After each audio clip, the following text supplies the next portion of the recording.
Okay mga kaibigan, Silver Voice TV, trust rating nga po ni House Speaker Martin Romualdez tumaas. Ngayon po ay nasa 61% na mga kaibigan. Hindi na nga din po nakakapagtaka dahil sa mga nakalipas na araw, linggo at buwan ay puro po productive output ang nakikita po natin mula po kay House Speaker Martin Romualdez. Nandiyan na po yung kanyang agarang ayuda para sa mga sinalanta ng baha sa Davao na pinupolitika po siya ng kanyang mga kalaban sa politika mga kaibigan.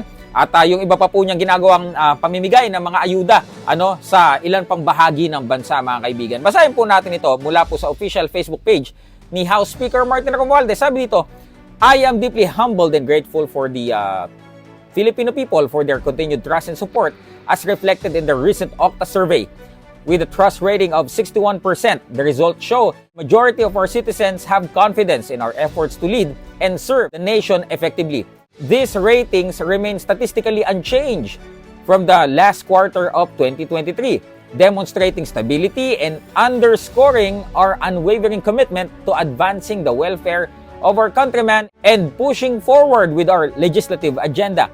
I extend my heartfelt appreciation to my colleagues in the House of the Representatives and to all the public servants who work tirelessly to the progress of our nation. Our collective efforts are crucial in the maintaining the trust of the Filipino people. Moving forward, we remain committed to the transparency, accountability, and service excellence. We will continue to work hard to earn the trust of the Filipino people, ensuring their voices are heard and their needs are met.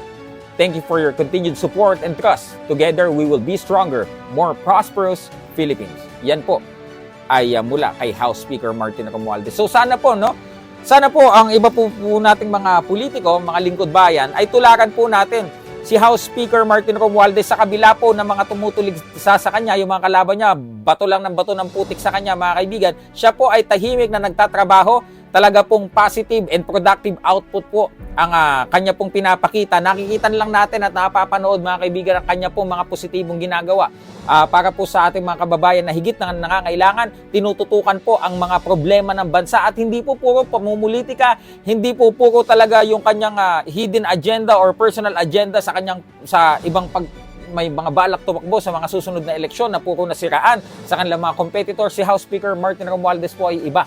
Siya po ay nakatutok sa pagtulong sa ating po mga kababayan at talaga nga pa pong nakatutok para po alamin kung ano pa pong ang kailangan gawin mga kaibigan. Bilang House Speaker ay talagang isulong ang mga mas mapapakinabangan po ng general public. So para po sa iyo, House Speaker Martin Romualdez, mabuhay ka. Saludo po kaming lahat sa iyo at sana po magpatuloy ka at mas makita pa po namin na kayo po ay mamayagpag ang inyo pong rating sa hinaharap. Ito po si Silver Voice TV. Magandang gabi po sa inyo lahat.